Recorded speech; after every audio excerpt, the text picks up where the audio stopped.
শুভ সন্ধ্যা সকলকে। গতকাল সোমবার ছিল, একটু ব্যস্ততার জন্য সোমবার আমি যে প্রত্যেক সপ্তাহে সাধারণ মানুষের জন্য ভিডিও দিয়ে থাকি, তাদের যে অ্যাস্ট্রোলজি সম্পর্কে নলেজ বাড়ানোর জন্য বা জ্যোতিষশাস্ত্রের প্রয়োজনীয়তা কী সেটা বোঝানোর জন্য বা কোনো ঠকদের থেকে তাদের বাঁচানোর জন্য। তো কালকে ব্যস্ততার জন্য দিতে পারিনি। তো আজকে আমি একটা বিশেষ তথ্য আপনাদের সামনে তুলে দেবো। আমরা অনেকেই আমার পোস্টে date of birth, time, place দিয়ে দেন এবং চান যে সঙ্গে সঙ্গেই আমি আপনাদেরকে পুরো ডিটেলস বলে দিই। প্রথমত বলি, সেটা আমার পক্ষে সম্ভব নয়, কারণ আমি একটা প্রাইভেট সেক্টরে জবে আছি, মেডিকেল রিপ্রেজেন্টেটিভের জবে। তো আমি আমার যে কাজ সেটা সারার পরেই আমি আপনাদেরকে হেল্প করতে পারবো, কারণ এটা আমার প্রফেশন নয়, এটা আমি বাই প্যাশান করি। তো আজকে যে তথ্যটা আমি আপনাদের দিচ্ছি, দেখুন, আপনারা অনেকেই বড় বড় জ্যোতিষীদের সাথে আলোচনা করেন, বড় বড় জ্যোতিষীদের সাথে রিমেডি করান বা তাদের পরামর্শ নেন, কিন্তু কোনো মানুষই 100% পারফেক্ট হতে পারে না। কোনো মানুষই 100% পারফেক্ট যেমন হতে পারে না, সেরকমই যারা এখনও সুনামধন্য নয় অতটা, তারা যে কিছুই জানে না এমনটাও নয়। আমি আপনাদের সামনে আজকে কিছু স্ক্রিনশট আপনাদের সামনে তুলে ধরবো, তারপর আমি আমার অভিমত ব্যক্ত করব। আমি যে প্রথম স্ক্রিনশটটা আপনাদেরকে দিচ্ছি, এই জাতক আগেই আমাকে এই ডেট অফ বার্থ, টাইম এবং প্লেস পাঠিয়েছে এবং তার ব্যক্তিগত কিছু সমস্যার জন্য জানতে চেয়েছিল।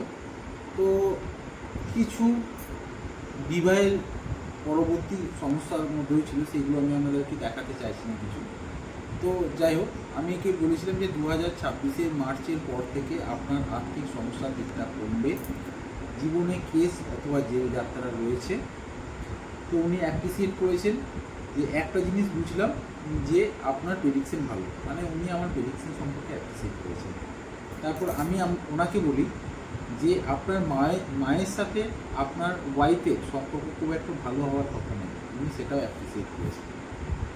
আমি অ্যাপ্রিসিয়েট করছি, যাই হোক যতটুকু শিখতে পেরেছি বাবা মহাদেবের আশীর্বাদ। তো উনি আমাকে বললেন যে ওনাকে নাকি অনেকে বলেছেন যে ওনার নাকি এমন কিছু যোগ রয়েছে যেটা বিলিনিয়রদের থাকে। তো ফিনান্সিয়াল দিক থেকে বলেছেন অবভিয়াসলি। তো যাই হোক, উনি আমাকে কল করতে চেয়েছিলেন, আমি বলেছিলাম সেটা একটা রবিবার ছিল, এর আগে রবিবার, তার আগে রবিবার। আমি বলেছিলাম ওই দিনে একটু আধটু ক্রিকেট খেলতে পাই, তো সেদিন খেলবো, আমি 10টার খুবই পরে আর করবেন না। যাই হোক, উনি করেছিলেন। তো বিলিনিয়ারদের যোগ প্রসঙ্গে আমি ওনাকে বলেছিলাম যে দাদা, কে কী বললো সেটা তাদের বিষয়, আমি আপনাকে মিথ্যা সাময়িক সুদ দিতে চাই না, মিথ্যা বলে। 101 টাকার রেটে জ্যোতিষীরা এরকম যোগ খুঁজে পাই, প্লিজ ডোন্ট মাইন্ড। তুমি কল করো, আমি বলবো, মানে আপনি থেকে তুমিতে চলে এসেছিলাম, যাই হোক এটা আমার ভুল। তো তুমি কল করো, আমি বলবো যেটা ওরা যোগ বলছে সেটা আসলে প্রবলেম। ধনভাবে সূর্য মঙ্গল থাকা ভালো, কিন্তু ডিগ্রির পার্থক্য কমপক্ষে 10 ডিগ্রির বেশি হতে হবে, না হলে সূর্য, বুধ এবং বৃহস্পতি ছাড়া সমস্ত গ্রহের প্রভাবকে নষ্ট করে দেয়, সে যত ভালোই ডিগ্রি হোক না কেন, যে গ্রহই হোক না কেন। এই ক্যালকুলেশন না করে কেউ আপনাকে বলবে বিরাট যোগ, আপনার কর্মের যোগ ভালো, বাড়ির বাইরে গিয়ে যদি আপনি কাজ করেন সেটা আপনার ভালো, মঙ্গলকে পাওয়ারফুল করলে নিজের স্ত্রীর সঙ্গে ব্যবসা করলেও আপনার পক্ষে সুখকর হবে, লাভজনক হবে। রোজ যেটাই করবেন আপনার স্লো হবে। জুপিটারের তৃতীয় দৃষ্টি 2000 থাকার জন্য 2032-এর পর থেকে আপনি যদি কোনো ব্যবসা করেন স্ত্রীকে নিয়ে, সেটা লাভজনক হবে। কমিশন ভিত্তিক ট্যুর কোম্পানি, ট্রাভেল এজেন্সি করতে পারেন 2032-এর পর। তো এরপরের ওনার রিপ্লাইটা আমি আপনাদের সামনে জাস্ট তুলে ধরবো।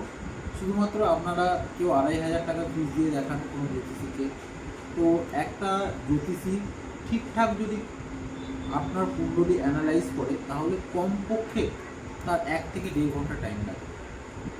যদি 64টা যোগ, নবাংশ কুণ্ডলী, লগ্ন কুণ্ডলী এবং তার সঙ্গে যদি আপনার বার্থ টাইম রেক্টিফিকেশন করে, তার সঙ্গে কেপিও যদি আপনার ম্যাচিং করায়, রিমেডি যদি লাল কিতাব থেকে করায় বা বৈদিক থেকে করায়, সেক্ষেত্রে 1.5 থেকে 2 ঘন্টা টাইম লেগে যায় যদি ফুল অ্যানালাইজ করতে হয়। তো উনি রিপ্লাই দিচ্ছেন যেটা, যে আমি লাস্ট 12-13 বছর প্রচুর জ্যোতিষী দেখিয়েছি, তার মধ্যে অনেকে বিগ নেমও আছে, বড় বড় জ্যোতিষী দেখেছি, স্টোন, গোল্ড রিং সব কিছুই কিনেছি। সত্যি উনি আমাকে বলেছেন অনেক পাথর উনি কিনেছেন এবং সোনার আংটির দ্বারা উনি পড়েছেন সেগুলো। এখন ওসব বাড়িতেই পড়ে আছে। কেউ বলে 200 টাকা দেবো, 300 টাকা দেবো।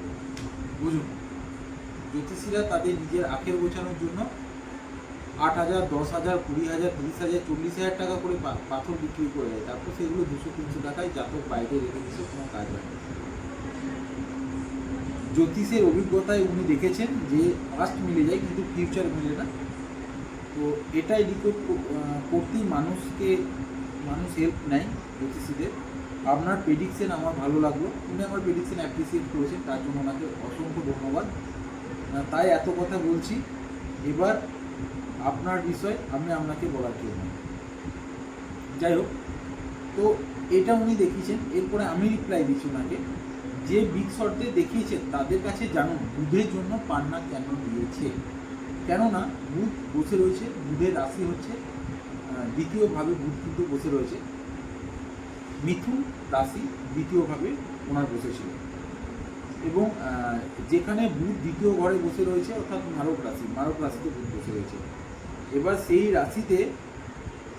রাশিতেই বসে রয়েছে আপনার প্রেম জীবনের মালিক মঙ্গলের ফিফথ হাউস। আবার সেই রাশিটাই কিন্তু আমরা জানি যে পঞ্চম হাউস বা ফিফথ হাউস বা পঞ্চম ভাব আমাদের প্রেমের ভাবও বলা যায়।